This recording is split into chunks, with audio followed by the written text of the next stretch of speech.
Hello and good morning everyone, কেমন আছো তোমরা সবাই? আজকে 23 তারিখ। আজকের ব্লগটা পিকনিক ব্লগ। আমাদের কলেজ জীবনের শেষ পিকনিক, এই 3 বছরের আজকে শেষ পিকনিক। তো সকালবেলায় ঘুম থেকে উঠে পড়েছি আর বাইরে ভীষণ কুয়াশা। তো এখানে আমি রেডি হচ্ছিলাম সুন্দর করে, কারণ শেষ পিকনিক আমাদের। যেমন মন খারাপ তেমন খুব আনন্দ হয়।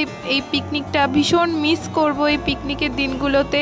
অনেক দিন কোনো ভিডিও আসে না, কোনো কিছু না। আসলে এত ব্যস্ত হয়ে পড়েছি, কলেজের কাজ, অ্যাসাইনমেন্ট, সামনে সরস্বতী পুজো, সেইগুলোর কাজ। তারপর তো তোমাদের আগের ভিডিওতে শেয়ার করেছিলাম যে আমরা এসএনএস স্পোর্ট কম্পিটিশানে যাচ্ছি। ওই কম্পিটিশানের জন্য ওখানে প্র্যাকটিস, তো এইসব নিয়ে আমি কোনো ভিডিও দিতে পারিনি, তার জন্য অনেক সরি। আমি খুব তাড়াতাড়ি করে রেডি হচ্ছিলাম। আর এই আমাদের রুমের খরগোশ খেলনাবাটি খেলা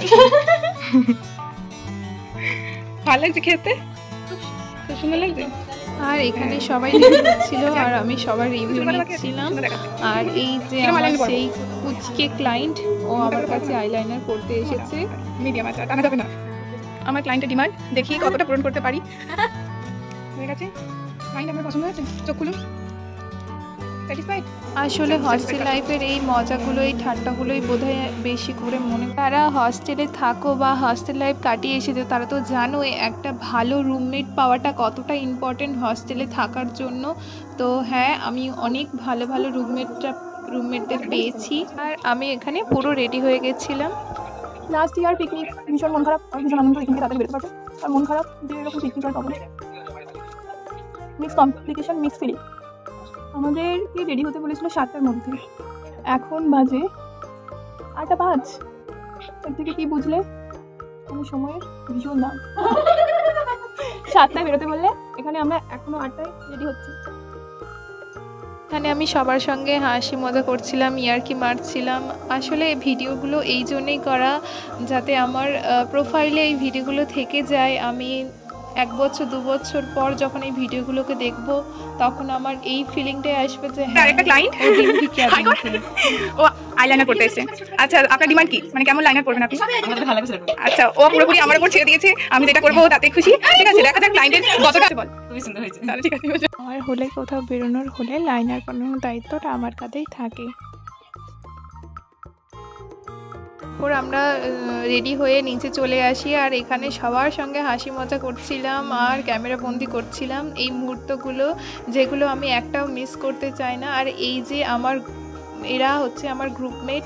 হসপিটালে গ্রুপমেটটাও খুব ইম্পর্টেন্ট। তুমি যাদের সঙ্গে ডিউটি করবে তাদের সঙ্গে মেন্টালিটি সেম হওয়া চাই, ভাইব সেম হওয়া চাই। তো হ্যাঁ, আমার প্রত্যেকটা জিনিস খুব ভালো হয়েছে। আমি ভাবিনি যে আমার রুমমেট, আমার গ্রুপমেটরা এতটা ভালো। আর আমাদের এখানে বাস চলে এসেছিলো আর এখানে সেই আমাদের মধ্যে ঝামেলা হচ্ছিলো বাসে সিট পাওয়া নিয়ে। তো প্রথমে আমাদের সত্যি খুব মন খারাপ হয়ে গেছিলো যে এসবিএসটিসি বাস করা হয়েছিল আমাদের কলেজ থেকে। তো বাসে কোনো মিউজিক সিস্টেম ছিল না, আমরা ভীষণ বোরিং।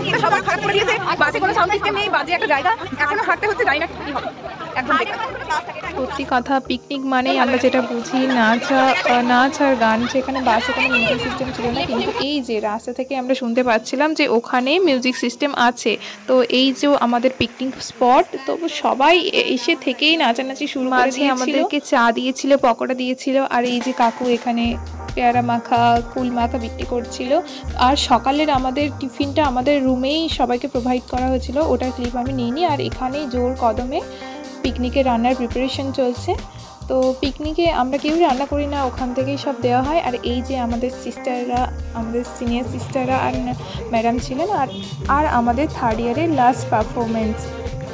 নাচটা নিয়ে আমাদের অনেক পরিকল্পনা ছিল, কারণ প্রতি বছর সেই ফার্স্ট ইয়ার থেকে দেখে এসেছি যে দিদিরা লাস্ট ইয়ারে খুব সুন্দর করে একটা পারফরমেন্স করে। তো আমাদের ইচ্ছে ছিল এরকম কিছু করার, তো আমরা সেটা করতে পেরেছিলাম। আমরা ভীষণ খুশি ছিলাম। সবাই অনেক প্রশংসা করেছিল নাচটার। হ্যাঁ, আমরা অনেকটা পরিশ্রম করেছিলাম এই নাচটার জন্য, অনেকটা প্র্যাকটিসের ফল এটা। তো আমরা ভীষণ খুশি ছিলাম নাচটা করে। তো তো প্রথম ফার্স্ট ইয়ার থেকেই আমরা দেখে এসেছি যে দিদিরা এইভাবেই নাচে, তো আমাদের সেই ইচ্ছেটা আজকে পূরণ হলো। আমাদের নাচ হয়ে যাওয়ার পর সিস্টারদেরকে অনুরোধ করে সিস্টারদের নাচতে বলা হয়েছিল, তো এখানেই সেইটার ব্যতিক্রম হয়নি। প্রতি বছর পিকনিকে আমরা সবাই প্রাণ খুলে মন খুলে নাচানাচি করি, কারণ সত্যি এটা আমাদেরকে অনেকটা রিলিফ ফিল করায়। তো এখানে সবাই আমরা খুব মজা করেছি, খুব মজা করেছি। তো এই ব্যাপারগুলোই খুব মিস করব পরের বছর থেকে। এরকম পিকনিক আমরা আর পাবো না, এই যে আমাদের ব্যাচটা পুরো পাবো না। তো আমাদের কলেজটা জিএনএম আর এএনএম দুটো নিয়ে, তো এএনএমদেরও এটা ফাইনাল ইয়ার ছিল, তো ওরাও একটা ডান্স পারফরমেন্স করেছিল। আর এখানে আমরা প্রচুর রিলস বানিয়েছিলাম, প্রচুর মজা করেছিলাম। তো এখানে সেই রিলসটাই করছিলাম আমরা।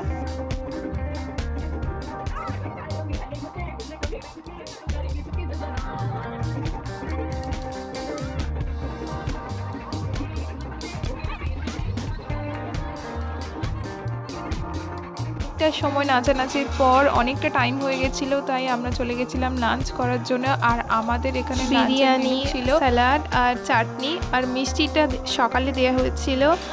আর আসলে আমাদের এইভাবে প্যাকেজিং করে দেওয়া হয়, তার একটা কারণ আছে। কারণ ফার্স্টে যখন আমরা প্রথম পিকনিকে এসেছিলাম তখন আমাদের এইভাবে দেওয়া হতো না, কিন্তু ওই সময় একটা ম্যানেজমেন্টের প্রবলেমের জন্য আমাদের যে দিদিরা ছিল ওরা লাস্টের দিকে খাওয়ার ঠিকঠাকভাবে পায়নি, তো সেই জন্য এই প্যাকেজিংয়ের ব্যবস্থাটা করা হয়েছে। আর আমি এখানে সবার রিভিউ নিচ্ছিলাম কেমন ভাবতে হচ্ছে, বাজেও বলতে পারছি না, ভালো বলতে পারছি বাজে। এই তাহলে মা কেমন হচ্ছে খাওয়ার? মোটামুটি বল সাথী বল, এভারেজ। মমি তো টাকা দিয়েছি সেটা একদমই নয়, উসুল হয়নি। আর কি বলবো, তুই তো খাসই নি, পুরো পড়ে আছে। আর বাসের ভাড়া চিকেনটা দিয়েছে 70 টাকা ধরেও চলা যায়। সবার রিভিউ শুনে তো বুঝেই গিয়েছো যে খাবারটা কারোরই পছন্দ হয়নি, তো আমরা খুব আপসেট ছিলাম। তারপর আমরা আবার একটু রিলস বানিয়ে নিয়েছিলাম। তোমরা রিলসগুলো দেখতে হলে আমার ইনস্টাগ্রাম আইডিটা একবার ভিজিট করো। সময় খাওয়া দাওয়ার পর আমাদের আরেকবার নাচ। আসলে আমরা পিকনিকে খাওয়া দাওয়া না, আমরা নাচটার জন্যই মেনলি পিকনিকটাকে এতটা পছন্দ করি। তো আমরা সেটা খুব ফাটিয়ে নাচি, আমাদের মানে সমস্ত ফার্স্টেশন সমস্ত কিছু এখানেই চলে যায়। তো আবার ফেরার জন্য এইখানে বাসে উঠে পড়েছিলাম। আর নন্দিতার শরীরটা ভীষণ খারাপ ছিল ওই দিনকে, ডাক্তার দেখানোর পর ও পিকনিকে গেছিলো। আর এখানে আমরা ফিরে গেছি হস্টেলে। আর তোমরা জানিও তোমাদের ব্লগটা কেমন লেগেছে, লাইক কমেন্ট সাবস্ক্রাইব করো। তোমাদের একটা লাইক কমেন্ট আমাকে অনেকটা ইন্সপায়ার করে।